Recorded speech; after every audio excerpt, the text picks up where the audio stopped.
ఓం శ్రీ గురుభ్యో నమః. శుక్ర గురువుల యొక్క కలయిక జూలై 26వ తారీఖు నుంచి ఆగస్టు 21వ తారీఖు వరకు కూడా శుక్ర గురువుల యొక్క కలయిక ఏ విధంగా ఉందో ఒక్కసారి తెలుసుకుందాం. శుక్రుడు సుఖాన్ని, భోగాన్ని, సౌఖ్యాన్ని, ధనాన్ని ఇచ్చేవాడు శుక్రుడు. గురువు సంతానాన్ని, విద్యను, ధనాన్ని, అలానే యశస్సుని ఇచ్చేవాడు, తేజస్సుని ఇచ్చేవాడు. అలానే కొన్ని విషయాల్లో ప్రత్యేకంగా గురువు యొక్క ప్రత్యేకతలు కూడా చాలా బాగా చెప్పబడింది. అయితే గురువు ధనాన్ని, సంతానాన్ని, సౌఖ్యాన్ని, సుఖాన్ని ఇచ్చేవాడు కూడా గురువు. విద్యాకారకుడు కూడా గురువే.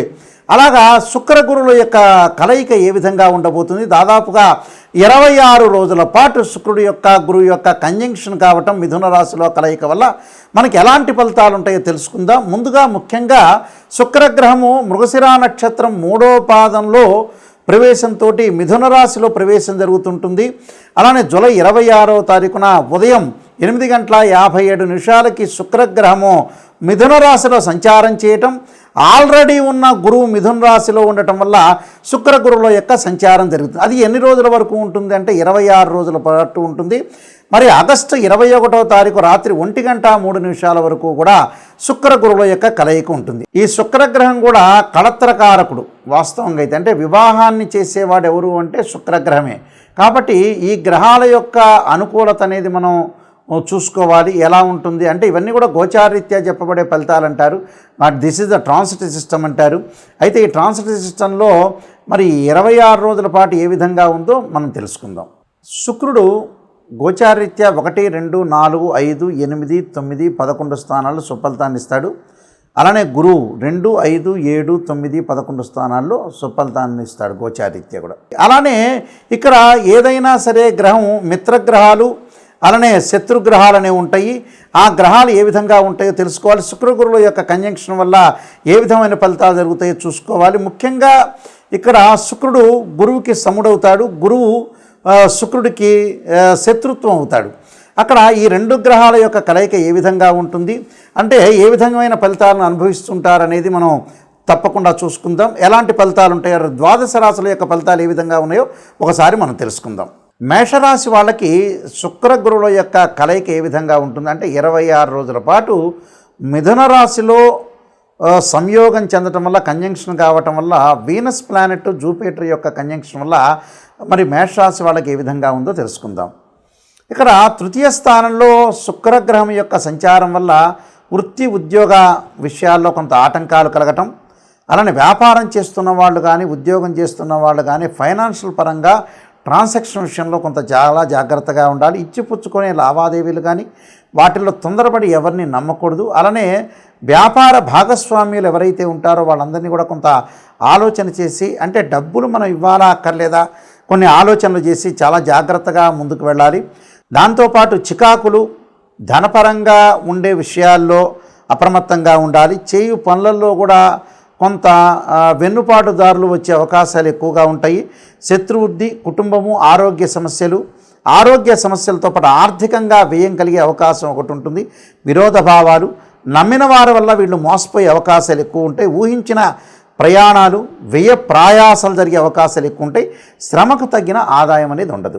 అంటే ఏదైతే శుక్రగ్రహం తృతీయ స్థానంలో ఉండటం వల్ల వ్యాపార పరంగా కానీ, ఉద్యోగపరంగా కానీ ఎక్కడా కూడా డబ్బులు ట్రాన్సాక్షన్స్ చేయకూడదు. అలానే అత్యవసర పరిస్థితుల్లో ట్రాన్సాక్షన్ అనేది చెయ్యాలి, తప్పదు. కానీ ట్రాన్సాక్షన్స్ చేసేటప్పుడు మటుకు మన అవసరమా కాదా అనేది కొంత ఆలోచన చేసి ముందుకు వెళ్ళాలి. అంటే ఏది పడితే అది మనం ఖర్చు చేయటం కాదు, ఎలా ఖర్చు చేస్తున్నాం అనేది కూడా చాలా చూసుకొని మనం ఖర్చు చేయటం అనేది ఇక్కడ ఇంపార్టెంట్. అంటే వివాహానికి సంబంధించిన విషయాల్లో కూడా కళత్రకారకుడు శుక్రుడు కాబట్టి దగ్గరకు వచ్చినట్టు వచ్చే సంబంధాలు వెనక్కి వెళ్ళే అవకాశాలు ఎక్కువగా ఉంటాయి. అలానే మనం బాధపడాల్సిన అవసరం లేదు. ఒక సంబంధం కాకపోతే ఇంకో సంబంధం చేసుకోవచ్చు, దాని తప్పేం లేదు. శుక్రగ్రహం ఏంటంటే కళత్రకారకుడు, సుఖాన్ని, భోగాన్ని, సౌఖ్యాన్ని ఇచ్చేది. అలానే సుఖానికి కూడా కొంత లోపం కలగటం ఒకటి, అలానే ఏదో మానసికంగా బాధలు కలిగే అవకాశాలు ఎక్కువగా ఉంటాయి శుక్రుడి వల్ల కూడా. అంటే వృత్తి, ఉద్యోగ, వ్యాపార రంగాలు ఏ వృత్తి అయితే చేస్తారో, ఉద్యోగం చేస్తారో, ఏ బిజినెస్ చేస్తారో వాళ్ళందరికీ కూడా కొంత ఆటంకం కలిగే అవకాశాలు ఉంటాయి. పనులలో లేటుగా అయ్యే అవకాశాలు ఉంటాయి. అన్నీ కూడా దగ్గరికి వచ్చినట్టు వచ్చి వెనక్కి వెళ్ళే అవకాశాలు ఎక్కువ ఉంటాయి. అలానే తృతీయ స్థానంలో గురువు యొక్క సంచారం. మరి తృతీయ స్థానంలో గురువు యొక్క సంచారాన్ని మనం చూసుకునేటట్లయితే ముఖ్యంగా కుటుంబంలో ఉండే సమస్యలు రాకుండా, ఆర్థిక పరంగా ఇబ్బందులు రాకుండా, మరి విద్యార్థులు విద్యలో బాగా అంటే వేరు వేరు వ్యాపకాలు లేకుండా చదువు మీద కొంత కాన్సన్ట్రేషన్ చేయడం చాలా ఇంపార్టెంట్. ఇక్కడ చదువు మీద కాన్సన్ట్రేషన్ చేయటం అనేది చాలా ఇంపార్టెంట్. దాంతోపాటు బంధుమిత్రులతోటి కూడా ప్రవర్తనలో కానీ తీరులో కానీ కొంత మార్పులు జరిగే అవకాశాలు ఎక్కువ ఉంటాయి. ఎవరిని నమ్మొద్దు, నమ్మినట్టు మాత్రమే నటించండి. అలానే వైద్య చికిత్సలు జరిగే అవకాశాలు ఎక్కువగా ఉంటాయి. ఆరోగ్యపరంగా లోపం జరుగుతుంది. ఆరోగ్యానికి కూడా కొంత డబ్బులు ఖర్చు పెట్టే అవకాశాలు ఎక్కువగా ఉంటాయి. అందువల్ల విద్యార్థులు కూడా అధిక శ్రమతోటి ఉత్తీర్ణం సాధించే అవకాశాలు ఎక్కువ ఉంటాయి.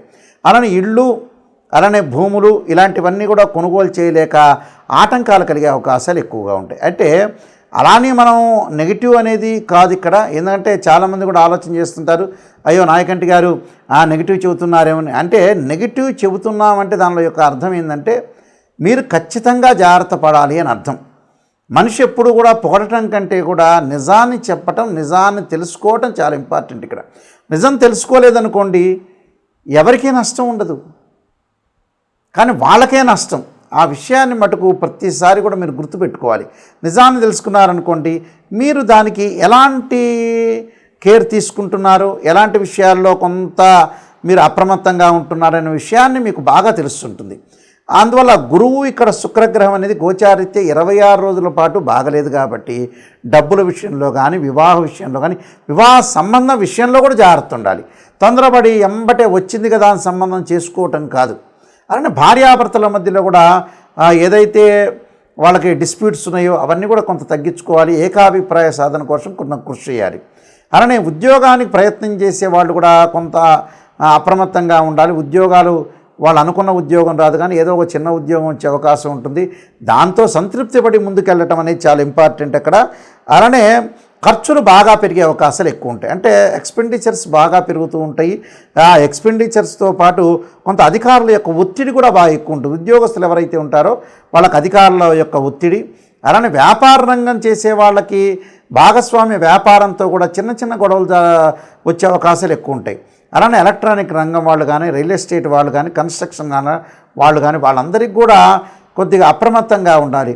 అంటే డబ్బు విషయంలో, శత్రువుల విషయంలో, పెళ్లి సంబంధాల విషయంలో, అలానే ఎవరితోనో మాట్లాడేటప్పుడు కానీ కొంచెం ఆచితూచి అడుగు వేసి ముందుకు వెళ్ళాలి. అంటే లేనిపోని విషయాల్లో అనవసరంగా వేలు పెట్టడం అనేది మంచిది కాదు.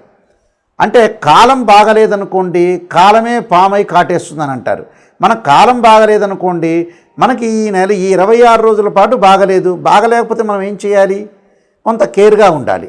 అంటే ఎంత జాగ్రత్తగా ఉంటే అంత జీవితాన్ని మనం ముందుకు తీసుకుని వెళ్ళొచ్చు అని అర్థం. అందువల్ల శుక్ర గురువుల యొక్క కలయిక అనేది మనకి ఖచ్చితంగా మేష రాశి వాళ్ళకి పెద్ద ఫలితాన్ని ఇచ్చే అవకాశం అనేది లేదు. దానికి నేను చెప్పిన రెమెడీస్ పాటించండి. చక్కగా ఆరోగ్యపరంగా జాగ్రత్తగా చూసుకోండి. లౌకిక విధానంతో ముందుకు వెళ్ళండి. అప్పుడు మీకు ఖచ్చితంగా మంచి జరిగే అవకాశం ఖచ్చితంగా ఉంటుంది. శుక్ర గురువుల యొక్క కలయిక వల్ల కొన్ని మంచి చెడు యొక్క ఫలితాలు అనేవి బాగా ఎక్కువగా ఉంటాయి. శుభ అశుభ మిశ్రమాలు అనేవి ఉంటాయి. కాబట్టి మనం ఎలాంటి ప్రత్యేకంగా రెమెడీస్ చేసుకోవాలి అంటే జీవితాన్ని సాఫల్యం చేసుకోవాలంటే ప్రతి వాళ్ళకు కూడా నెగిటివ్ పాజిటివ్ రెండుగా ఉంటాయి. అంటే ప్రతి వాళ్ళు కూడా మనం పాజిటివ్ ఆలోచన చేయకూడదు, నెగిటివ్ని కూడా ఆలోచన చేయాలి. నెగిటివ్ అంటే ఏమిటి అంటే శ్రేయ లోపం పెరుగుట పెద్ద విద్య, లోపం ఎరిగిన వాడే పూర్ణుడవుతాట. మన లోపాలని మనం ఖచ్చితంగా మనం సవరణ చేసుకొని ముందుకు వెళ్తే ఖచ్చితంగా వాళ్ళు బాగుపడినట్టే. అది 100% నేను చెప్తున్నాను.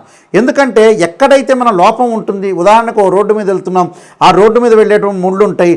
ఆ ముళ్ళని అక్కడ ఆ రోడ్డు మీద వెళ్ళొద్దు అని ఎవరన్నా చెప్తే ఆ రోడ్డు వైపు కాకుండా వేరే రోడ్డు వైపు మనం వెళ్ళామనుకోండి, వేరే రోడ్ మ్యాప్లో మనం వెళ్తే అప్పుడు మన జీవితం లైఫ్ అనేది మనం లీడ్ చేసిన వాళ్ళం అవుతాం. తప్పకుండా ఇక్కడ ఏదైతే మన లైఫ్లో ఎప్పుడైతే మనం చేయాల్సిన విషయాలు ఉంటాయో, ఎక్కడైతే నెగిటివ్ అనేది ఒకటి ఉంటుందో, మైనస్ అనేది ఉంటుందో, ఆ మైనస్ను మనం సవరణ చేసుకొని ముందుకెళ్తే జీవితం అనేది మనకి సాఫల్యత అనేది చేకూరే అవకాశం ఖచ్చితంగా ఉంటుంది. కాబట్టి ఈ శుక్ర గురువులకి నిజంగా ఏం చేయాలి అంటే ఎలాంటి ఖచ్చితమైన రెమెడీస్ చేయాలి, ఎలాంటి ఖచ్చితమైన రెమెడీస్ చేస్తే బాగుంటుందనే విషయాన్ని మనం ఆలోచన చేస్తే ఉద్యోగపరంగా ఇబ్బందులు ఉన్న వాళ్ళు తప్పకుండా గురుగ్రహాన్ని ఆరాధన చేయాలి. గురువుని ఎలా ఆరాధన చేయాలి అంటే గురువారం రోజున బృహస్పతి గ్రహానికి ప్రదక్షిణ చేసి, మనకు శివాలయ నవగ్రహాలు ఉంటాయి, ప్రదక్షిణ చేసి శనగలు దానం చేయటం చాలా మంచిది. అలానే శనగలు దానం చేయటంతో పాటు చక్కగా ఆవు నెయ్యితో దీపారాధన చేయటం ఆ గ్రహం దగ్గర, చక్కగా ఒత్తివేసి ఆవు నెయ్యితోటి దీపారాధన చేయటం వల్ల మనకి ధనము లభిస్తుంది. అలానే విద్య యందు అనుకూలంగా ఉంటుంది. ముఖ్యంగా విద్యార్థులు, ఉద్యోగస్తులు తప్పకుండా ఈ రెండు కూడా చేయాలి. దాంతోపాటు చక్కగా దీపారాధన చేసేటప్పుడు అలానే శనగలు దానం చేసేటప్పుడు కూడా దేవానాంచ ఋషీనాంచ గురుకాంచన సన్నిపం బుద్ధిమంతం త్రిలోకేశం తం నమామిం బృహస్పతిం అనే మంత్రాన్ని చదువుకుంటూ ఇవ్వండి. అలానే శుక్రగ్రహం యొక్క దోషం పోవాలంటే వివాహం కావట్లేదు, కళత్రకారకుడు వివాహకారకుడు శుక్రుడే. యాక్చువల్గా అయితే ఈ శుక్రగ్రహం వల్ల మన వివాహాలు ఆటంకాలు జరగటం, వివాహపరంగా ఇబ్బందులు జరుగుతున్న వ్యక్తులందరూ కూడా తప్పకుండా చేయాల్సింది ఏమిటి అని అంటే శుక్రగ్రహం యొక్క అనుకూలతకు మహాలక్ష్మీదేవిని ఆరాధన చేయటం, పార్వతీదేవి అమ్మవారిని ఆరాధన చేయటం శుక్రవారం రోజున. అలానే బొబ్బర్లు అంటే శుక్రుడికి ప్రీతికరమైన బొబ్బర్లు దానం చేయటం వల్ల చాలా మంచి జరుగుతుంది. మనం శివాలయంలోకి వెళ్ళంగానే శుక్రగ్రహం ఉంటుంది. ఆ శుక్రగ్రహాన్ని ఆవు నెయ్యితోటి దీపారాధన చేయటం వల్ల కూడా చాలా మంచి జరిగే అవకాశం. అంటే వివాహాల ఆటంకాలు జరుగుతున్న వాళ్ళు కూడా తప్పకుండా వీళ్ళు కూడా ముఖ్యంగా అబ్బాయిలు వచ్చేటప్పటికల్లా సంబంధాలు దొరకట్లేదని చాలామంది కూడా చెబుతున్నారు. అక్కడ అబ్బాయిలు తప్పకుండా మనకు ముఖ్యంగా కన్యాపాశుపతాస్త్ర రుద్రాభిషేకం, అమ్మాయిలు వచ్చే వరపాశుపతాస్త్ర రుద్రాభిషేకం, అఘోర గౌరీపాశుపతాస్త్ర రుద్రాభిషేకం చేయటం చాలా మంచిది. మరి ఈ శుక్రగ్రహానికి గురుగ్రహానికి అందరూ కూడా నవగ్రహాల యొక్క ప్రదర్శన చేయటం వల్ల చాలా మంచి ఫలితాలు వచ్చే అవకాశం ఉంటుంది. ప్రతి వారం కూడా మనం తిరగటం వల్ల కూడా చాలా మంచి సుఫలితాలు జరిగే అవకాశాలు ఖచ్చితంగా ఉంటాయి. ఈ నియమాలు పాటించండి, మనకి మంచి జరిగే అవకాశం ఖచ్చితంగా ఉంటుంది. అందరికి కూడా మంచి జరగాలని ఆలోచన చేస్తూ సర్వే జనా సుఖినో భవంతు.